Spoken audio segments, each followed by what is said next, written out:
In this week's SNG Explains, we will talk about the India-ASEAN Summit, followed by the East Asian Summit.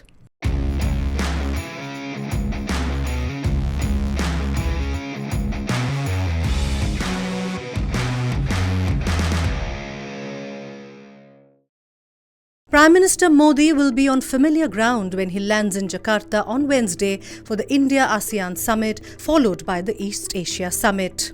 The East Asia Summit is ASEAN and 8 dialogue partners. He was in Bali last year for the G20 and has a good rapport with Indonesian President Joko Widodo.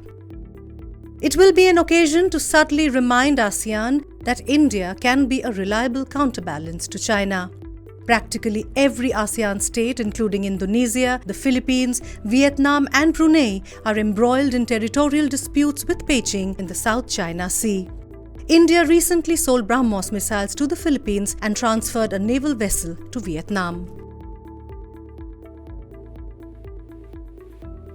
Generally, we look at ASEAN from the Indian point of view, but sometimes we need to take a step back and look at ourselves to the ASEAN point of view, which is, or the lens, which is not an easy task.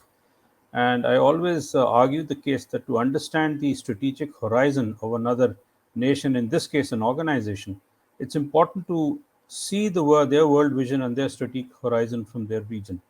So if we look at from ASEAN's point of view, in my opinion, they look at India as a stable nation that supports ASEAN centrality, is very happy to engage at bilateral and multilateral platforms. ASEAN is one of them. And that's the reason why you see India is on board all ASEAN-related platforms like the East Asia Summit, the ASEAN Regional Forum, the ASEAN Defense Ministers Meeting Plus, and the expanded ASEAN Maritime Forum. This proves that ASEAN looks at India to enjoin its discussions, play a major part in the ASEAN central region of the South China Sea, which in some opinions can be construed as the center point of the Indo-Pacific. And therefore, ASEAN sees India as another nation with a common vision of a free, open, prosperous and inclusive Indo-Pacific.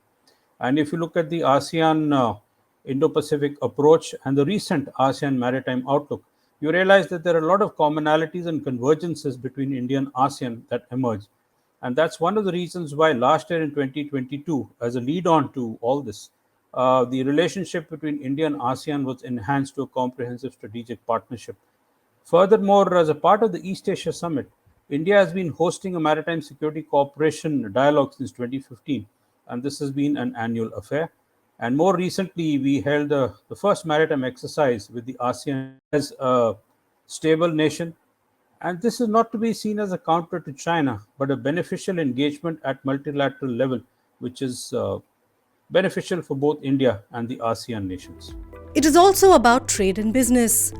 India wants a review of its 2010 FTA with ASEAN, citing the group's non-tariff barriers and quotas, import regulations, and non-reciprocity in FTA concessions. This has hit India's exports to the group and seen the trade deficit widen to over $43 billion.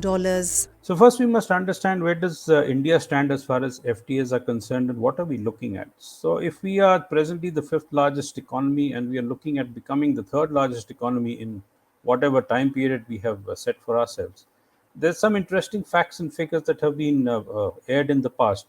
One is that we are looking at increasing exports and we are looking at a target of around 450 to 50 billion US dollars by this current financial year. And a point to remember, this will be almost double of the financial year 21 figures, which was 291 billion US dollars. And at the exporters conclave held last year in October, our Commerce Minister Piyush Goyal had said that India will work to achieve a 2 trillion US dollar export value of goods and services by 2030. And further, by 2047, we aim to become a 30 trillion US dollar economy with 25% share in exports. Further, on multiple occasions, the ministers also stated that India supports free trade within a rules-based multilateral trading environment. But if we face any unfair treatment, it would be reciprocated in many ways. And therefore, keeping this in mind, he has also asked ASEAN on a number of occasions to do away with its non-tariff barriers. This actually would result in a profitable, equitable trade between ASEAN and India of a figure of around 200 billion US dollars. So therefore, to enable this, The Commerce Minister has been highlighting on multiple occasions that the ASEAN countries should lower the market restrictions in the agricultural and automotive sectors as well as reciprocate India's own FTA concessions. And these are some of the concerns why India walked away from the RCEP in November 2019. But getting back to the FTA between India and ASEAN, remember it was signed in 2009. There's a time plan and a review to look at the agreement. And recently, on 21st August, at the India Economic Ministers meeting held in Indonesia with ASEAN, terms of reference were finalized for fresh negotiations. And it is hopeful that this review and the terms of reference and whatever was discussed during this meeting will be now taken up during the India ASEAN Leaders Summit, which is scheduled for 6th 7th September.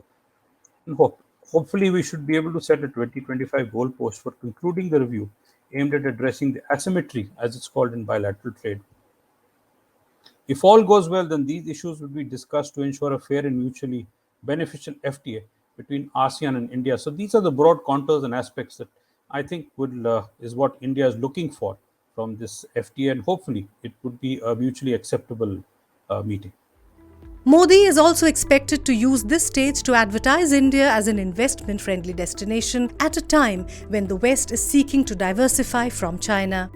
It could be an uphill battle as Vietnam, Thailand and Indonesia are major manufacturing hubs and are seen as the first choice for the Western capitals.